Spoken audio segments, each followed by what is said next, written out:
महाराष्ट्र से पहली कंटेस्टेंट थी जो ओपनिंग वीक के लिए सिलेक्ट हुई थी सिल्वर जुबली एडिशन के लिए।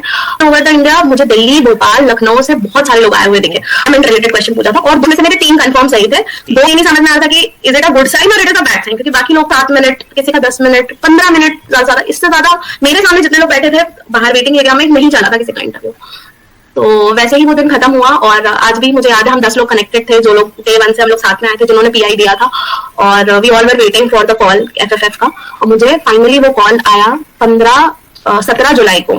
17 जुलाई को 19 और 20 अगस्त को आना है। बेसिकली उन्होंने मुझे 4th या 5th वीक के लिए इनिशियली रखा था। आदर अभिनंदन आभार। मैं अरुण सिंगला मानसा पंजाब से हमारे इस यूट्यूब चैनल पे आप सभी का बहुत बहुत स्वागत करता हूं।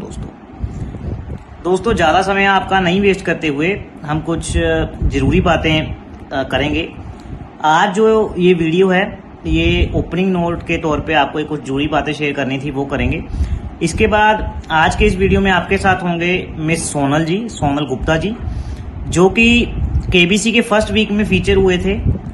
इन्होंने 2 बार जल्दी 5 खेला था, लेकिन ये हॉट सीट तक नहीं आ सके थे। अब मैं कुछ बातें बताने से पहले एक तो ये कहूँगा कि वहाँ पे देखिए पहुँचना ही एक अपने आप में बहुत बड़ी बात है। सबसे पहले तो लाखों लोगों के बीच में से टॉप 10 में या यूं कहूँ कि टॉप 200 में पूरे सीजन में पहुँचना अपने आप में एक बहुत बड़ी बात है, सबसे पहले तो। दूसरा, आज के इस वीडियो में हम सोनल जी वहाँ तक कैसे पहुँचे उसके बारे में तो जानेंगे, साथ में वो भी जानेंगे कि उनके मुताबिक उन्होंने क्या ऐसा किया या क्या उन्हें ऐसा करना चाहिए था जो उन्हें हॉट सीट तक ले जाता। वो चीज़ भी हम पढ़ेंगे, सुनेंगे, ताकि आप लोगों को अगर आपको मौका लगता है तो आप लोगों को कोई दिक्कत ना आए और आप वो स्टेप फॉलो करें जो सोनल जी ने, मैं यूं कहूँगा, गलतियां तो नहीं कहूँगा, कई बारी क्या होता है ना, वहाँ पे प्रेशर इतना होता है कि वो आपको वहीं पे जाके रियलाइज होगा या पता लगेगा, क्योंकि घर पे बैठ के या यूट्यूब पे कमेंट करके या तो फिर टीवी पे देख के आंसर देने बड़े आसान हैं, वहाँ पे आंसर देने बड़े मुश्किल हैं। अभी हाल ही में एक एपिसोड शूट हुआ था, बच्चन साहब जी ने एक बात कही थी बहुत अच्छी, सदी के महानायक जी ने, कि करोड़पति वो तो होता ही है जिसके पास करोड़ रुपए होते हैं, लेकिन करोड़पति वो भी होता है जो जिसके पास करोड़ों सपने होते हैं। ये बात को अगर आप ध्यान से सुने तो दोस्तों, हर वो बंदा करोड़पति है जिसकी आंखों में केबीसी का सपना है।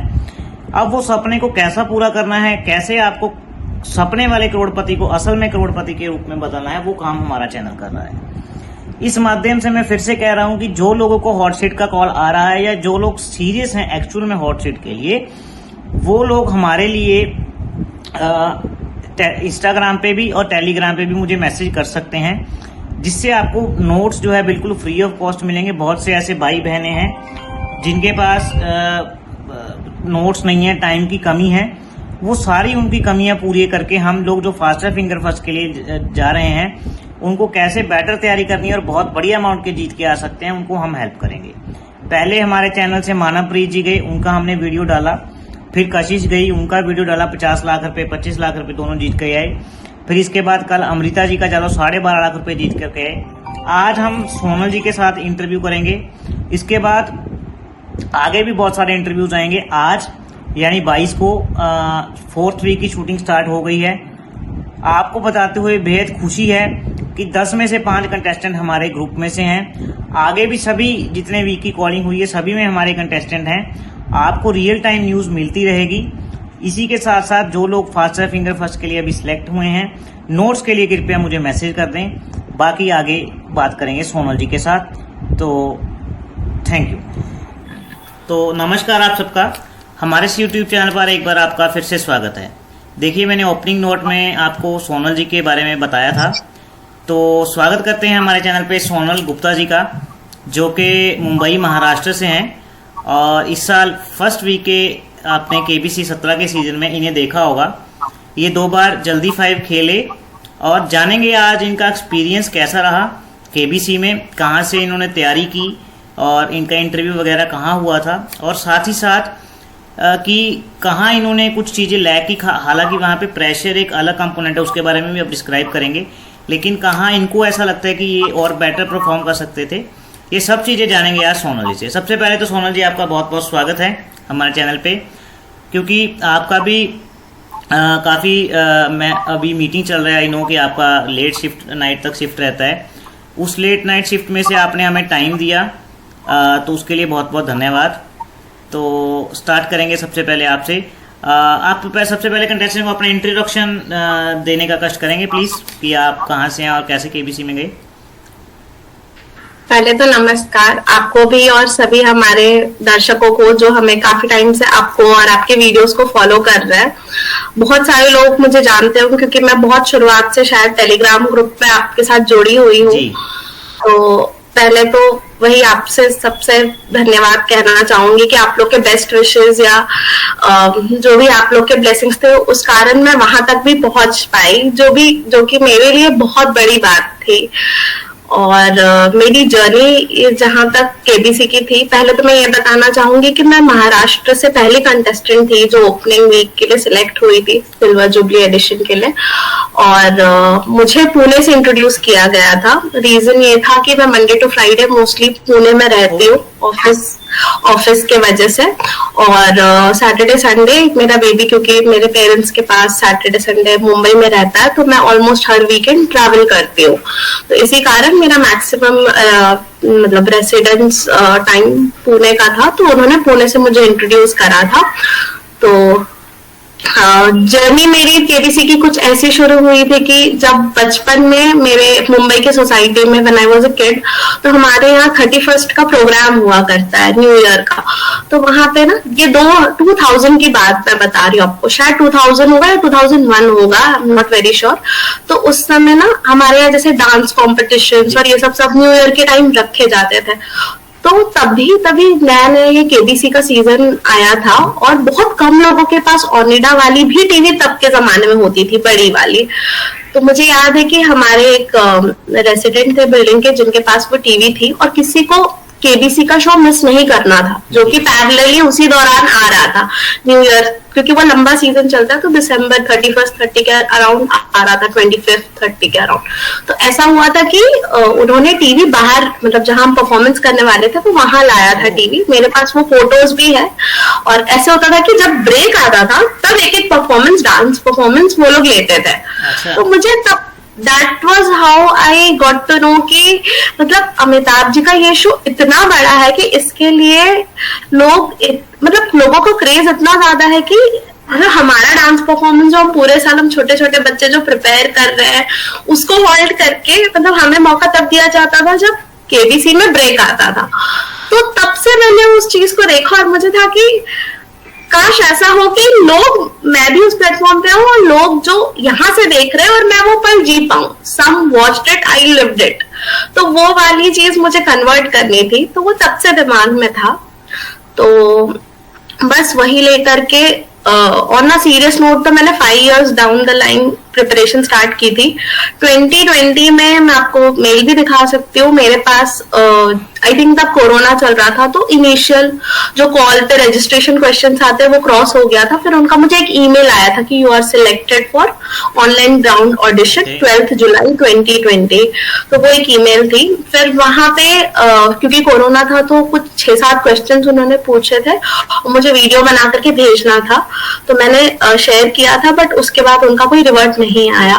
उसके बाद ऐसे ही लगातार उसके बाद के भी ईयर्स में मैंने ट्राई किया था कि मेरा हो जाए या क्वेश्चंस मतलब क्लियर होते जाए बाय एवरी राउंड, बट वो ड्यू टू सम लैग या कुछ शायद कमी होगी मेरे तैयारी में, तो वो मैं वहां तक नहीं पहुंच पा रही थी। बट ओवरऑल 4-5 साल असफलता के बाद 2025 में 22 मई 2025 की बात है शायद, ये 24 मई को मेरा पहला इंटरव्यू हुआ था।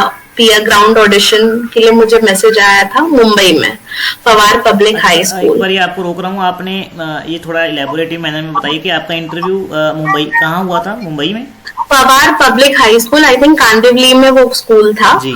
तो मुझे एक दिन पहले या 2-3 दिन पहले आई थिंक कॉल आया था कि उसके पहले 2 टेलीफोनिक राउंड्स थे जिसमें आपको क्वेश्चंस पूछे जाते हैं, और वो क्लियर होने के बाद दे सिलेक्ट और ग्राउंड ऑडिशन के लिए कॉल आता है।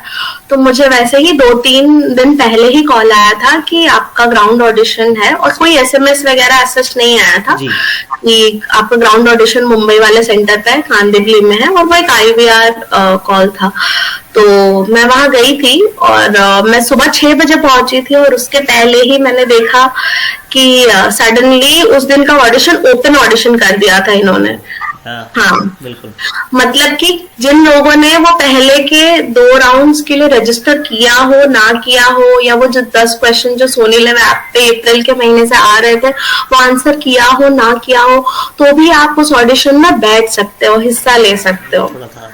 तो इसी कारण मैं जब वहां पहुंची 6 बजे, मुझे रीचिंग टाइम दिया था 8 बजे का, बट मैं जब 6 बजे वहां पहुंची तो मैंने देखा स्कूल के बाद बहुत ही लंबी कतार लगी हुई थी, और लोग ऑल ओवर द इंडिया, मुझे दिल्ली, भोपाल, लखनऊ से बहुत सारे लोग आए हुए दिखे, जो डायरेक्ट शायद उसी दिन ट्रैवल करके आए थे या एक आध पहले आकर वहीं पे चद्दर वगैरह बिछा करके रेस्ट कर रहे थे या वेट कर रहे थे क्यू में। तो मैंने वैसे बहुत लोग देखे, और मैं खुद लाइन में, गेट जहां से शुरू होती है वहां से कह लीजिए लाइन में मैं 1.5 किलोमीटर पीछे खड़ी थी 6 बजे सुबह आने के बावजूद। और मेरे अगल बगल जितने भी लोग थे, जब मैंने उनसे बातचीत की तो एक दो लोग भोपाल से थे, कोई दिल्ली से था। तो मैंने वही पूछा कि दिल्ली में भी तो ऑडिशन होगा, तो आप लोग कितने दूर आए हो? तो दे सेड कि ओपन ऑडिशन हो रहा है तो बेटर है कि हम मतलब दे पाए, और अगर यहाँ नहीं हुआ तो दिल्ली में again we can give, chances बढ़ जाएंगे सिलेक्शन के। तो इसी कारण बहुत लोग आ गए थे।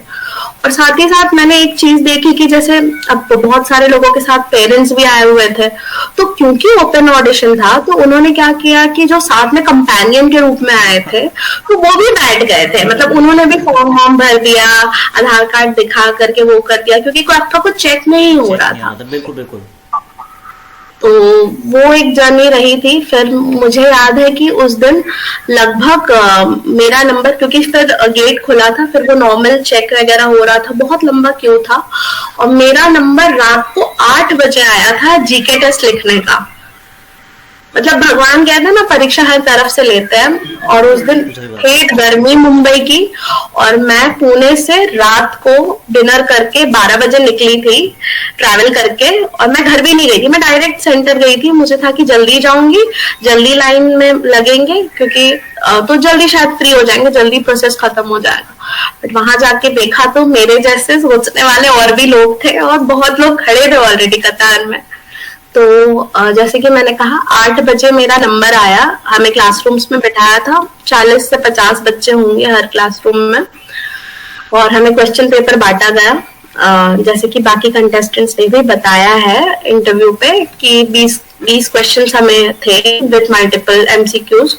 और मेरे क्लासरूम से जब वो पेपर कलेक्ट करके ले गए थे, मैं एक और चीज बताना चाहूंगी बाकी लोगों के लिए, जो आंसर शीट वो देते हैं वो एग्जैक्टली आपके एंट्रेंस एग्जाम जैसा होता है। इट इज अ OMR, कोई मैनुअल चेकिंग नहीं करता, इसलिए थोड़ा टाइम लगता है।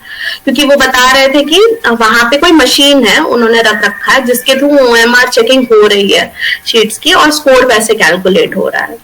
तो there is no glitch, and trust me, इससे ज्यादा फेयर और रिग्रेस है स्क्रूटनिंग प्रोसेस, थोड़ा रिग्रेस है KBC का, बट इससे ज्यादा फेयर और अच्छी क्विज गेम शो इंडिया में मुझे नहीं लगता है एग्जिस्ट करती है। आपके कितने मार्क्स है मैम PI में, सॉरी जीके टेस्ट में?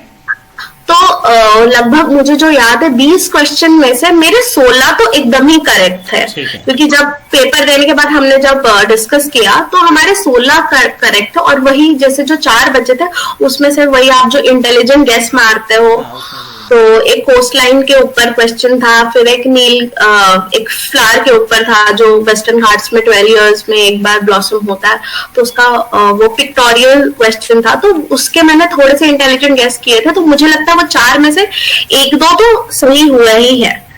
तो आई थिंक 16 मार्क्स भी थे तो भी यूजुअली सिलेक्शन हो जाता है 16 मार्क्स पे, 16-17 मार्क्स पे। करेक्ट। तो जब वो आए रिजल्ट्स लेकर के, तो उन्होंने वही कहा कि जो हम नंबर कॉल आउट कर रहे हैं वो लोग का सिलेक्शन नहीं हुआ है, तो वो लोग जा सकते हैं। मतलब पहली बार ऐसे लग रहा था कि वो जब कॉल आउट कर रहे थे नंबर, कि मेरा नंबर ना ले, मेरा चेस्ट नंबर ना है, पहली बार ऐसा लग रहा था। तो जब लास्ट में उन्होंने मोस्टली सारे कॉल आउट कर लिए तो मैंने देखा 4-6 लोग हम लोग बचे थे उस क्लासरूम में, जो काफी अच्छी चीज थी। और जिसमें से जिसमें से मैं ये कह सकती हूँ कि लड़की में मैं सिर्फ अकेली लड़की थी, बाकी 6 मेल कैंडिडेट्स थे। जो बोलिए, तो बहुत अच्छा लगा। बट उस दिन क्योंकि रिजल्ट आते आते 11:30 बज गए थे रात के, तो हमारा जो नेक्स्ट राउंड था उस दिन हमारा नहीं हुआ। और बारिश भी बहुत हो रही थी, बिकॉज मई में ही इस बार मुंबई वगैरह में भी बारिश स्टार्ट हो गई थी, प्री मानसून कह लीजिए। तो हमें बोला अब आप घर जाइए। तो वही मॉर्निंग 4 बजे के निकले। इनफैक्ट मैं तो रात से पुणे से ही ट्रैवल करके डायरेक्ट पूरे प्रोसेस में आई। मैं जब घर पहुंची और मैंने घर पे बताया तब कि मेरा ऐसा इतने दिन से प्रोसेस हो गया है, चल रहा है, और आज रिटन टेस्ट निकल गया है। और केवीसी टीम ने कहा था कि आप लोग घर जाइए, अगले दिन पीआई का टाइम स्लॉट हम आपको मैसेज करेंगे। तो जब मैंने बोला कि कल शायद मेरा पीआई होगा तो घर वाले बहुत खुश हैं। मुझे याद है पापा वॉज वेरी हैप्पी। पापा को लगा कि अब ये यहाँ तक आ गई है तो ये पीआई तो अच्छा कर ही लेगी। तो उनको मुझसे ज्यादा उनको कॉन्फिडेंस था मेरे ऊपर, which was again a very good encouraging thing. But उस दिन फिर हम वेट करते रहे कि कब आएगा मैसेज नेक्स्ट डे का। तो बहुत लेट उन्होंने 1 बजे रात के करीब नेक्स्ट डे का मैसेज भेजा।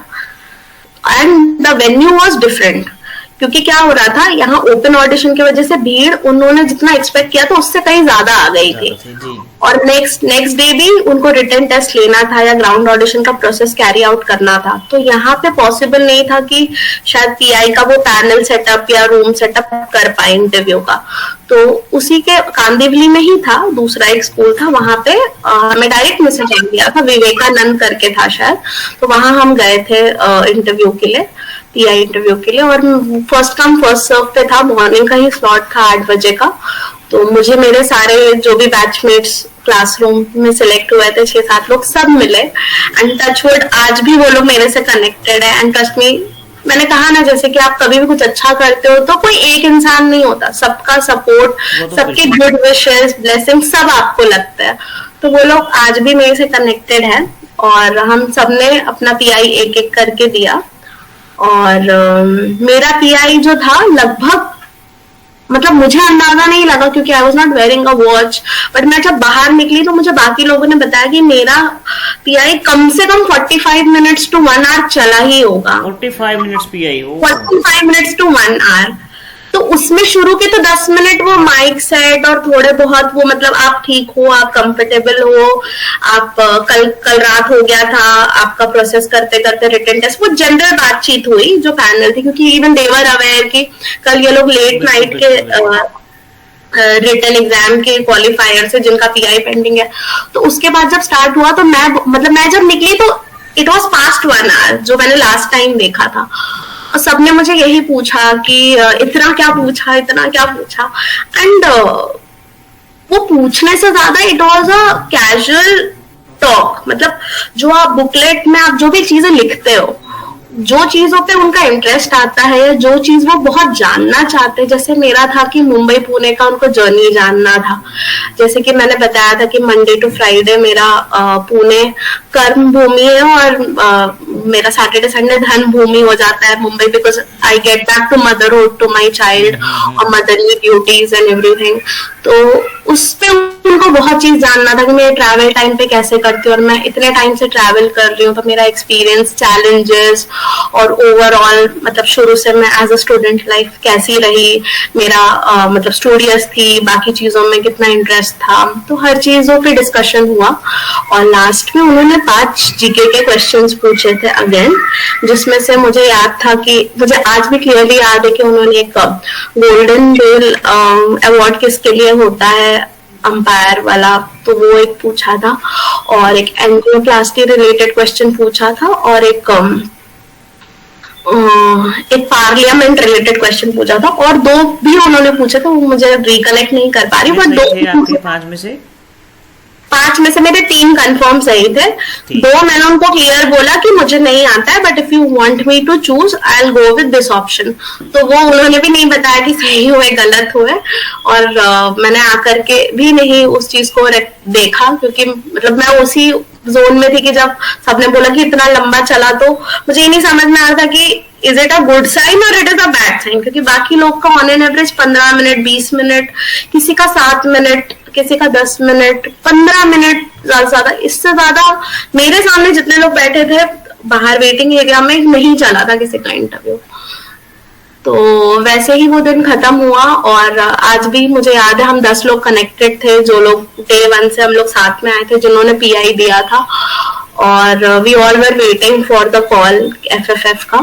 और मुझे फाइनली वो कॉल आया 17 जुलाई को। 17 जुलाई को ओके, यानी यूं लगभग शूट से 15 एक दिन पहले, ऑलमोस्ट नहीं, हाँ ऑलमोस्ट। मुझे जब 17 जुलाई को उन्होंने कॉल किया तो सबसे पहले मुझे कहा था कि आपका जो शूट होगा, आपको शूटिंग के लिए 19 और 20 अगस्त को आना है। बेसिकली उन्होंने मुझे 4th या 5th वीक के लिए इनिशियली रखा था। तो मैंने कहा ठीक है, मतलब that was a big news कि चलिए मैं सिलेक्ट हो गई हूँ एफएफएफ के लिए, उतना ही अच्छा लग रहा था सुन के।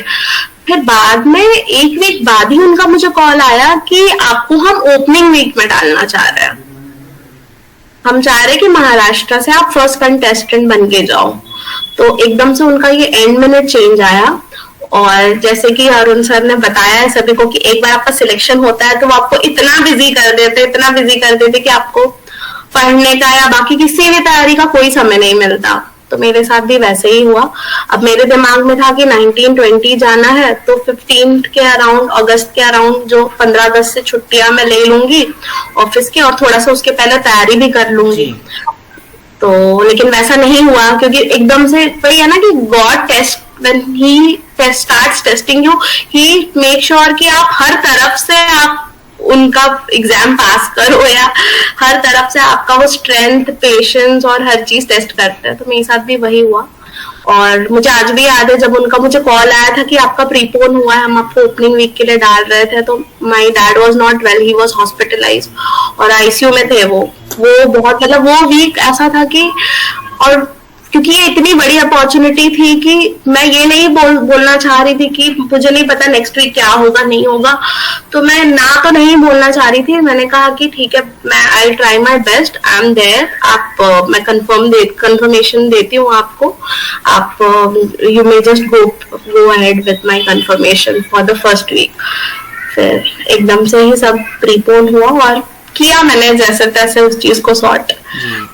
तो मैं मतलब आपने बताया कि शुरू से आप 25 साल से लगभग हो गए हैं जुड़े हुए केपीसी से फ्रॉम द वेरी बिगनिंग, और उसके बाद भी आपको काफ़ी साल लग गए। एक बार आपने ऑडिशंस दिया, फिर आपका नहीं हो पाया, तो उसी तरीके से, लेकिन ये भी है कि आपने जो हिम्मत थी वो नहीं हारी और आप सक्सेस हो गए। यही आपके घर वालों की भी दुआ थी। हालांकि जैसे आपने बताया कि आपके फादर बीमार हो गए थे, या आपके बेटे को भी आई थिंक फीवर था, आपने मुझे बताया था। yes. तो वो भी कई चीज़ें हैं, क्योंकि आपका प्रीपोन भी हो गया था, तो जॉब के साथ आपको इतना टाइम ही नहीं मिल पाता था पढ़ने के लिए। वो कहीं ना कहीं चीज़ आपको इफेक्ट की कि आपका जल्दी 5 कोई क्रैक करने में थोड़ा सा, मतलब मैं कहूँगा कोई डिफरेंस। तो वो एक्चुअली ये भी होता है ना कि कई बार बजर दबाने में 1-2 आंसर तो आपने ऐसे भी थे जो आपने दिए लेकिन बजर नहीं दबाया, तो वो भी कहीं ना कहीं चीज़ इफेक्ट हो जाती है, क्योंकि वहाँ पे प्रेशर होता है। तो हालांकि कोई बात नहीं, लेकिन वहाँ तक जाना ही इतने लाखों लोगों में से आई थिंक बहुत बड़ी अपॉर्चुनिटी और बहुत बड़ी बात है। टीवी पे बैठ करके और यूट्यूब पे कैसे बातें करना, कमेंट करना आसान है, लेकिन वहाँ पे जाके परफॉर्म करना बड़ी डिफरेंट चीज़ है। आपने वहाँ पे जाके परफॉर्म किया और आप 2 बार जल्दी 5 में भी आए। अगर आपका I think faster finger first direct वाला होता तो आप आज हॉट सीट पे होते, लेकिन कोई नहीं, भगवान आपको मौका फिर देगा। हिम्मत करने वालों की कभी आनी होती है। अक्सर ना, आज मैं एक रील देख रहा था, बच्चन साहब का डायलॉग, वो कह रहे थे कि मैंने अभी ओपनिंग नोट में भी कहा था कि करोड़पति वो तो होते हैं जिसके पास करोड़ रुपए होते हैं, लेकिन साथ में वो भी होता है जिसके मन में ना या दिमाग में करोड़ों सपने होते हैं। तो आप उस तरीके से एक करोड़पति हो, क्योंकि इतने लंबे सपने लेकर के आप वहाँ गए, और आई थिंक डेफिनेटली आपका सपना पूरा होगा। तो आप बताएंगे मैम, आपने जॉब के साथ जो कैसे मैनेज किया तैयारी को? तो शुरुआत से अगर मैं बताना चाहूँ तो आपका जो चैनल था वो मैंने ज्वाइन वीडियो देखा था जब आपने पीआई का डाला था, जब रजिस्ट्रेशन हो रहा था। तो मैं ये सभी को बताना चाहूंगी कि जितना भी इंफॉर्मेशन मुझे मिला रिगार्डिंग ग्राउंड ऑडिशन, वो एकदम ही ऑथेंटिक और प्रिसाइज वे से आपके चैनल के थ्रू मुझे मिल रहा था। एंड मैंने आपको ऐसे सर्च नहीं किया, बट समहाउ मैंने बस एक वीडियो देखा जस्ट यूट्यूब पे रैंडमली, कि जहां आपने पहली ओपनिंग एक वीडियो बनाई थी जिसमें आपने ग्राउंड ऑडिशन के दौरान पीआई का फॉर्म कैसे भरना है, बुकलेट कैसे भरना है, उस पर आपने थोड़ा सा, क्योंकि आपके वो बुकलेट का भी कैसे भरना है वो अलग अलग वीडियो में से डिवाइडेड था, तो 2-3 प्रश्न मैंने उस वीडियो में देखे जो आपने कवर किए। तब that was how I got the breakthrough कि आपके इतने सारे वीडियोस ग्राउंड ऑडिशन रिलेटेड आ रहे हैं यूट्यूब पे, और मैंने उसी कारण फिर आपको फॉलो किया और मोस्टली आपके बहुत सारे वीडियोस देखे मैंने पीआई रिलेटेड और फॉर्म कैसे भरना है। तो मैं ये बताना चाहूंगी कि मैंने एक चीज जो अपने तरफ से की, मतलब आपके तो सारे वीडियोस देख करके मुझे ये एक क्रक्स समझ आया था कि आपका फॉर्म जितना ज्यादा बेहतरीन होगा या अलग होगा, आपके सिलेक्शन के चांसेस उतने ज्यादा बढ़ जाएंगे। लेकिन अगेन मैं सबको यही बताना चाहूंगी कि वो फॉर्म और बुकलेट एंड में आता है, उसके पहले आपका नॉलेज, आपका जीके टेस्ट और आप कट ऑफ क्लियर कर पा रहे हो, वो एक बहुत बड़ा बैरियर है या एक बहुत बड़ा हर्डल है। Exactly. तो वो आप क्रॉस करोगे तभी आपका बुकलेट मतलब इन पिक्चर आएगा, पढ़ा जाएगा।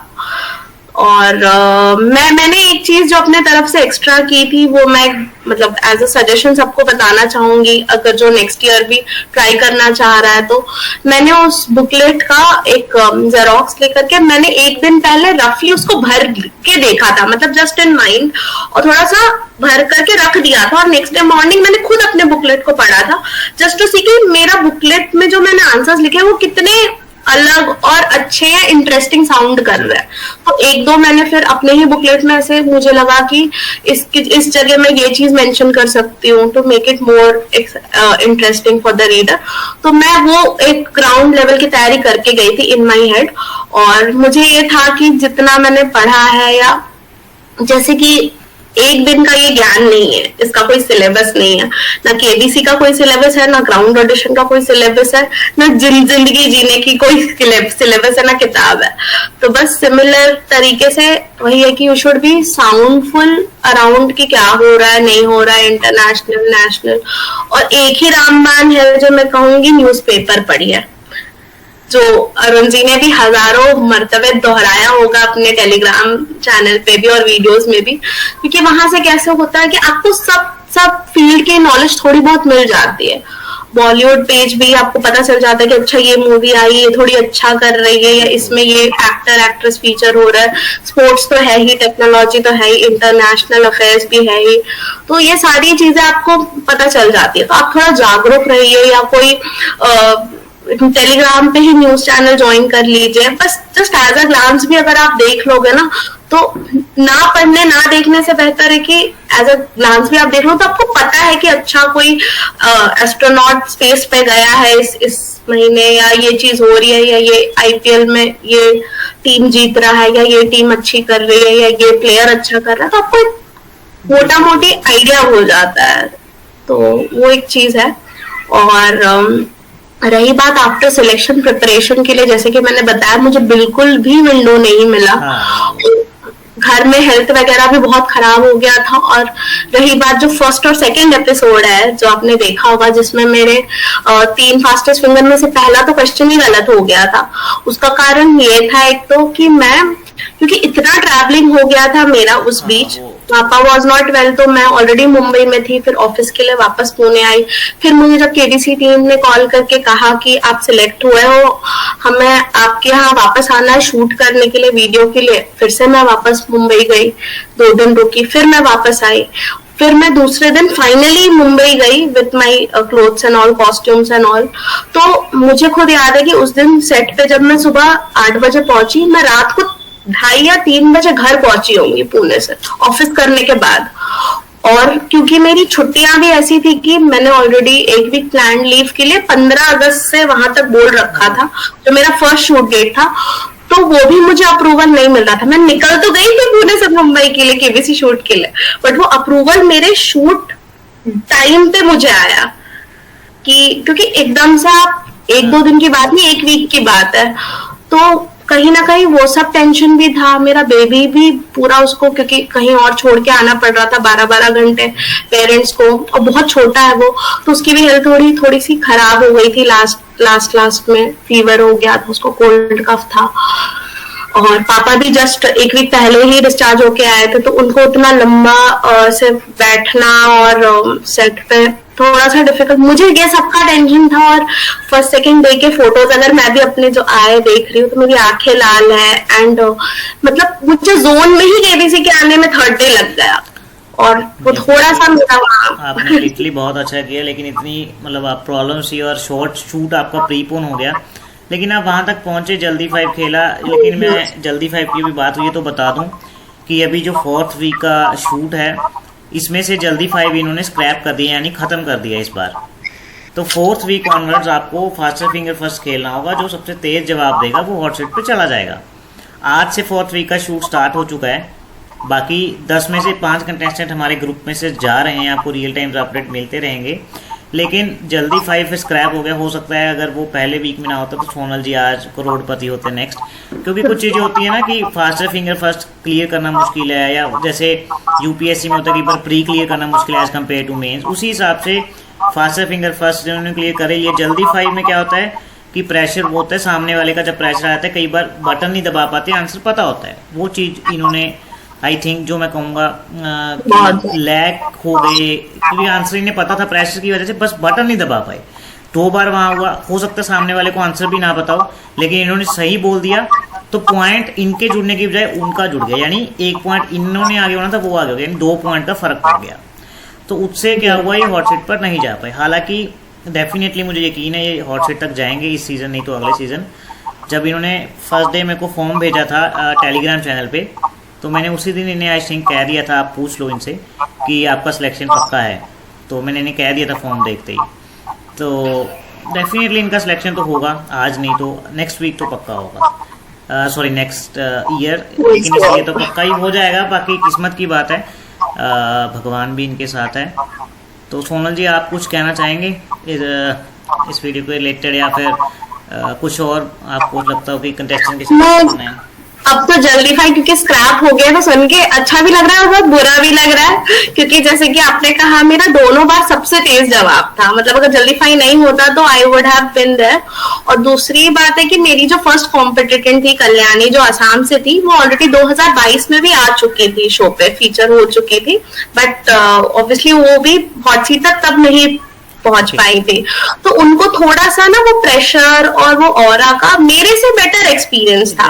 और दूसरी चीज ये एक है कि जैसे आपने कहा कि मेरे साथ वो सारे ही क्वेश्चंस के साथ हुआ था कि मैंने सारे आंसर्स प्रॉम्प्ट कर दिए और मेरा buzzer due to some reason नहीं प्रेस हो रहा था पहले, और कल्याण मतलब ओपोनेंट का पहले प्रेस हो जा रहा था, और मैं आंसर प्रॉम्प्ट कर रही थी, और सामने वाले को आई एम श्योर कि कुछ क्वेश्चंस के आंसर्स पता भी होंगे, लेकिन जैसे अगर कोई दूसरे का सुनता है तो और कॉन्फिडेंट हो जाता है, तो वो उनको मौका मिला क्योंकि उन्होंने फर्स्ट बजर प्रेस करा था और उनको पॉइंट भी मिल गया उस चक्कर में। और मुझे सारे ही आते थे, बट ठीक है, जैसे कि कुछ तो कमी हुई होगी प्रिपरेशन में या मॉक में या तैयारी में। आई थिंक वो थोड़ा सा जो कहते हैं ना कि हॉट सीट ही कहूँगा मैं, प्रेशर वो होता है ना, थोड़ा वो टैकल करने में फ़र्क रह जाता है, बस बाकी कोई दिक्कत नहीं होता।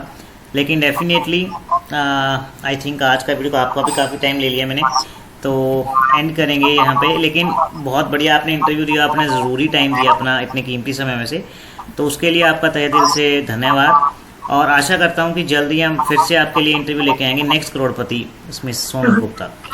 थैंक यू वेरी मच, आपका बहुत बहुत सहयोग रहा है मोटिवेट करने के लिए भी थ्रू आउट, और अब भी क्योंकि आप मतलब अभी चाह रहे हो और मेरे प्रति बेस्ट विशेस दे रहे हो कि मैं अगले साल आ पाऊं और अच्छा खेल पाऊं, तो I just try my level best कि मैं आपकी उम्मीदों पे खरा उतर पाऊं, और मेरी तैयारी और कोशिश इसी दिशा में रहेगी आगे के लिए भी। और जैसे आप इतना अच्छा काम कर रहे हो वो भी फ्री ऑफ कॉस्ट, जो बहुत बड़ी बात है, मतलब लोगों को गाइड करना और सही गाइडेंस देना, और जैसे कि बाकी कंटेस्टेंट ने ऑलरेडी, बाकी लोगों ने ऑलरेडी इंटरव्यू पे कहा है कि आपने जो मॉक्स लिए थे फास्टेस्ट फिंगर के, और जो आपका मैराथन सीरीज है जिसमें आप सारे अक्यूमुलेट करके न्यूज और इंटरनेशनल अफेयर के भी हाइलाइटर्स एक स्लाइड में दे रहे हो, तो वो बहुत काम आते हैं एंड मिनट पे रिवाइज करने के लिए या प्रिपेयर करने के लिए। तो वही चीज मुझे ऐसे लगता है कि आप भी अगर कंटिन्यू कीजिएगा तो और भी लोगों का भला हो जाएगा, जो आप कर ही रहे हो। और माइथोलॉजी वाला सेक्शन मुझे बहुत अच्छा लगा था, क्योंकि अब तक जितना भी हम, चलिए न्यूज़पेपर से पढ़ सकते हैं, इंटरनेशनल अफेयर, स्पोर्ट्स भी पढ़ सकते हैं, लेकिन माइथोलॉजी वाला भी कैसे होता है कि इतना वास्ट सिलेबस है ना, रामायण है, महाभारत है, उसका कोई वो नहीं है, अर्थांत नहीं है।